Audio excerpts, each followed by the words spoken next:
Allez, Talibé, Manu Garay, on a suivi cette interview, cette sortie du Premier ministre Bernard Goumou chez nos confrères de TV5 ce week-end. D'abord, sous la forme, c'était lamentable. Oui, on a vu un Premier ministre gêné. Lamentable, Talibé. Gêné aux entournures. Catastrophique. Parvenant difficilement à prendre la parole suite aux différentes questions de la journaliste justement de TV5, mais aussi ayant du mal à jeter un coup d'œil sur apparemment les notes qu'il avait sous les yeux. Donc une interview qui a alimenté les débats ce week-end sur les réseaux sociaux, ouais. Où en tout cas l'impression qui s'en dégage, c'est que le Premier ministre n'était pas à l'aise dans cet exercice, ouais. Et les réponses elles données laissent justement plus d'un observateur perplexe, ouais. Lorsque le Premier ministre dit que à date sur les 600 millions de dollars dont la Guinée a besoin pour couvrir le chronogramme de la transition, nous n'en avons mobilisé que 40 millions. Donc cela montre à même pas 10% de l'enveloppe. Alors qu'on est à 16 mois justement de la fin des 2 ans. Des 2 ans conclus avec la CEDEAO. Avec la CEDEAO. Oui. Et ce qui est encore surprenant, puisque peut-être pas surprenant, mais ça confirme un peu la position du gouvernement. Le Premier ministre s'engouffre dans la même brèche que celle ouverte par le porte-parole du gouvernement qui disait que la CEDEAO, au lieu de menacer, devait plutôt remplir sa part d'engagement en aidant à mobiliser les financements nécessaires. Ouais. Donc ça veut dire comment est-ce possible alors que le fil du dialogue est complètement rompu entre la Guinée et la CEDEAO?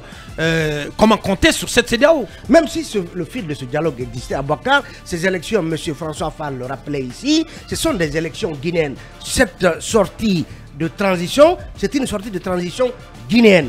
Donc nous ne pouvons pas, en tout cas, rejeter à la CEDEAO la responsabilité de la mobilisation des financements nécessaires à la prise en charge du chronogramme de notre propre transition. Ouais. Donc ça veut dire qu'aujourd'hui, si après 8 mois, nous n'en sommes qu'à 40 millions de mobilisés, peut-être qu'il faut 8 autres mois pour pouvoir mobiliser 40 autres millions de dollars. 40 millions, c'est le budget du RAVEC. Oui, donc ça veut dire que c'est une transition. Donc, ça finance une étape. C'est une étape sur 10. Oui, une étape sur 10 en 8 mois, yeah. Le financement d'une seule étape est bouclé sur les 10. Alors que ce RAVEC-là n'est qu'un pan des différentes étapes très lourdes à financer, ouais. qui sont consignées dans le budget qui a été présenté par le gouvernement. Ouais. Donc, cher monsieur, une transition à l'infini nous attend au rythme de 40 millions tous les 8 mois à mobiliser pour financer. Donc, il faut déjà se résoudre à un glissement des calendriers. À une transition qui ira au-delà de 40 millions si c'est 40 millions par tous les 8 mois. Tous les 8 mois, ça veut dire que il nous faut au moins 40 millions fois. Il nous faut 8 mois fois 10. 8 mois fois 10. Ouais. 80 mois, donc plus de... Je sais pas, c'est une éternité. Mais, voilà. Manu est plutôt l'icône. D'abord, c'est important d'insister sur la forme. Parce que moi, je considère que notre PM n'est pas à l'aise en communication. Et pour ma part, s'il doit se prêter à un tel exercice, il faut que le format soit bien défini à l'avance. Toute l'équipe de communication. Donc, je ne fais pas offense à mon cher ami Abouakar Kamara ce matin. Mais j'ai l'impression que ça n'a pas été très bien préparé. Raison pour laquelle, moi, j'ai senti le Premier ministre. Mais comme il l'a dit, Talibé très gêné aux entournures, esclave des textes qu'il avait sous la main. Et au-delà de cela, c'est le fait que vous avez un Premier ministre qui n'est pas libre dans ses pensées, même dans ses réflexions. Tu as l'impression que son esprit est commandé depuis le palais Montmorency. C'est extraordinaire. Il faut qu'il se libère un tout petit peu. Je crois une seconde, 2 secondes, il faut qu'il fasse référence au colonel, mais quand même, bon sang de Dieu, laissez ce genre d'exercice à votre porte-parole, au ministre Ousmane Gawal Diallo, tout simplement, parce que c'est le mieux outillé dans cet exercice-là. Abouakar, de tous les premiers ministres que ce pays a connus. C'est quand même l'image du pays qui va avec, parce que c'est notre Premier ministre qui était à l'écran, qui était l'invité du journal de TV5, du journal L'Afrique de TV5. Bon sang de Dieu. Vous parlez de quelle image? L'image de quel pays? De quelle image? Comment ça? Mais la Guinée a quelle image désormais? Oh non, s'il te plaît. Oui, non. Abakar, Non, ne parle pas comme ça. Abakar, Mais c'est notre pays, on a une image. Oui, mais on a une image à défendre, monsieur. Vous avez quelle image? Bah non. Votre pays, notre pays, vous avez quelle image? Il faut arrêter Abakar. Vous prenez l'ensemble du gouvernement. C'est exagéré. Aujourd'hui, les plus méritants, ceux qui méritent d'être ministres ne sont pas ministres. Il y a des hauts cadres de ce pays qui sont mis de côté. Mais prenez tout le gouvernement. Comparez les membres du gouvernement à d'autres Guinéens qui sont au top de leur niveau. De toute façon, ça c'est du pouvoir discrétionnaire du président de la transition. Voilà. Parce que ce pays... On ne peut pas lui en vouloir cela, quand même. Ce pays, on fait la promotion de la médiocrité. Ceux qui sont à la hauteur sont mis de côté. Alors, on est habitué pour de telles interviews à envoyer des questions.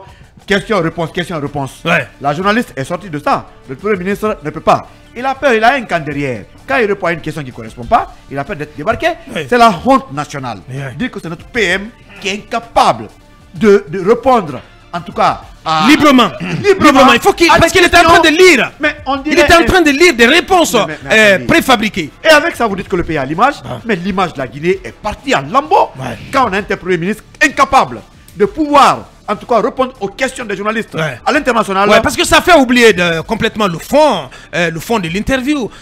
Aussi, sur le fond, il y a des choses à dire, Mamadou Dian. Parce que, moi, sincèrement, j'étais pas content ce week-end. Voilà les meilleurs des Guinéens qui sont dans le gouvernement. Allez-y. Et vous avez dit que le pays est bon. Parce que quand vous entendez notre pays est un pays à position africanisme, mais quand même... Tu as l'impression que c'est un élève de l'école primaire. Oui, je commencerai d'abord par répondre à M.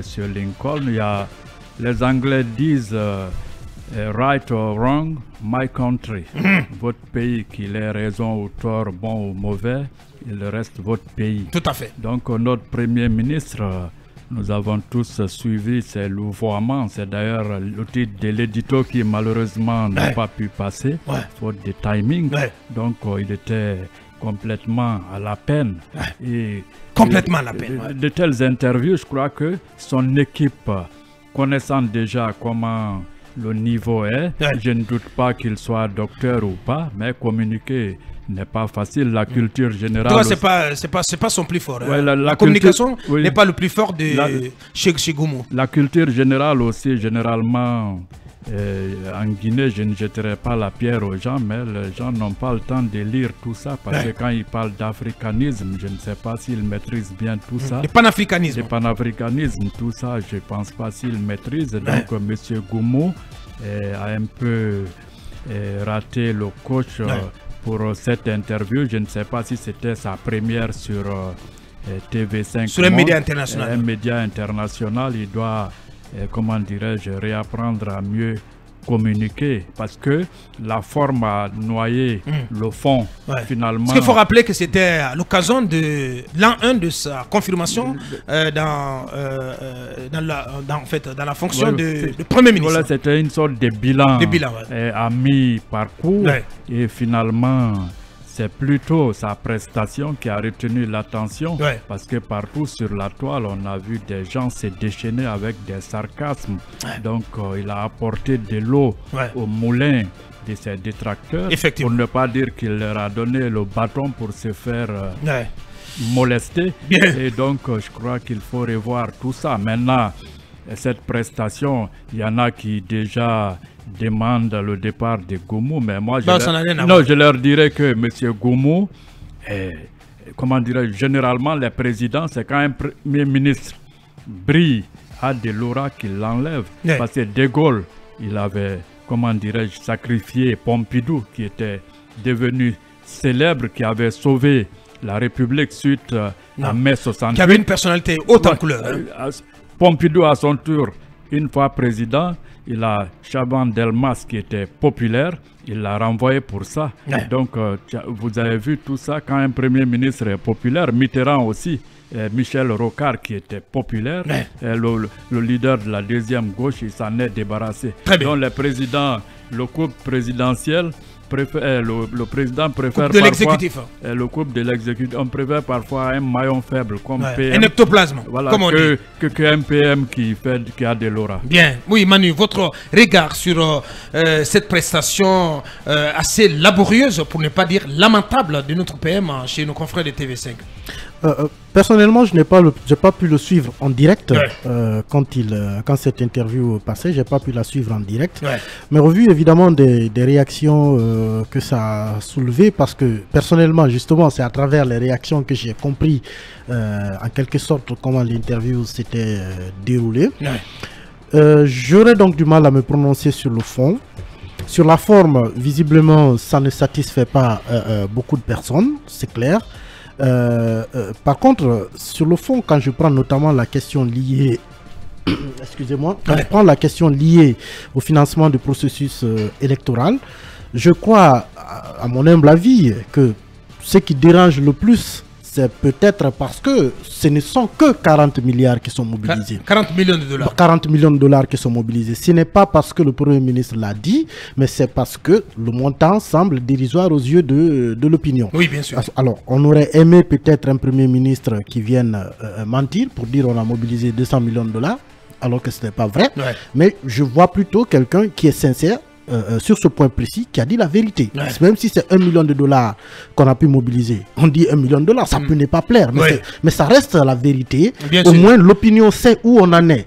Par rapport à un Premier ministre qu'on aurait eu éminemment politique, qui serait venu dire la Guinée se bat, on a déjà mobilisé la moitié de ce montant, alors qu'en réalité c'est faux.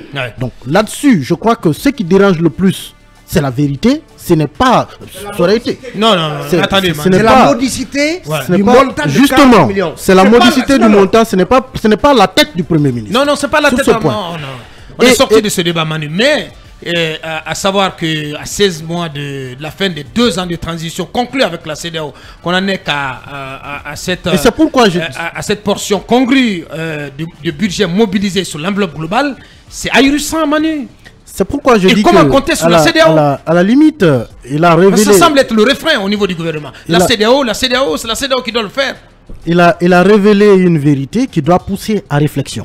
Pour dire aujourd'hui, nous sommes dans un processus électoral. En vérité, sur 600 millions de dollars, on a mobilisé 40 millions de dollars. Maintenant, il faut réfléchir à comment aller vers la mobilisation du reste des montants. Nonobstant, enfin, sans du tout faire une fixation sur ni la prestation du Premier ministre, mais plutôt sur ce qu'il a dit et sur l'enjeu face auquel il nous met.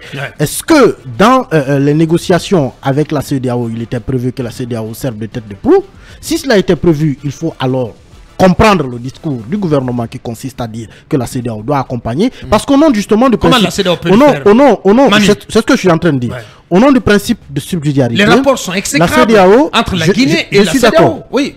Je suis d'accord. Au nom du principe de subsidiarité, les institutions internationales regardent la CEDEAO par rapport aux pays membres de l'organisation. Justement. Ce qui veut dire que entretenir de bons rapports avec la CEDEAO est plus facile pour mettre la CEDEAO dans l'obligation de donc faire son travail que d'entretenir des rapports durs avec elle et attendre elle qu'elle fasse quand même son travail. Toujours est-il que la CEDEAO ne va pas, je l'ai dit ici, la CEDEAO n'a pas de banque dans laquelle elle irait prendre cet argent pour le donner à la Guinée, mais la CEDEAO, étant la porte d'entrée de la communauté internationale, devra être un interlocuteur qui rassurera les partenaires techniques, les bailleurs de fonds, pour leur dire que la Guinée est un pays aujourd'hui qui est respectable, qui est sur la bonne voie et qu'il faut accompagner. C'est pourquoi le nœud du problème tient au rapport qu'il faut tenir avec la CEDEAO, mais toujours sur ce point, moi je pense que ce qui dérange le plus, c'est la vérité que le Premier ministre a dite. Ce n'est pas forcément le fait que lui, il a été minable dans le point de vue de sa présentation. Ne trouve pas d'excuses quand même en cela. Non. À vous entendre, même en temps talibé, c'est le fait qu'on apprend que 8 mois après, il y a 40 millions de dollars. Mais même si c'est Mamadi Doumbouya qui avait dit cela, ça aurait indigné. Mais non. C'est cela là. Avant lui, Morikonde l'avait déjà dit. Morikonde avait parlé de 500 milliards. Je t'ai dit ici. Non mais attendez, je t'ai dit ici que c'était notre PM qui était chez TV5. Tout le monde l'a suivi, tout le monde était scandalisé. Nos compatriotes de partout, de France et de Navarre, étaient choqués de cette prestation, mon cher. Si vous n'en êtes pas conscient, mais je ne sais pas où va ce pays-là. Allez, la pause.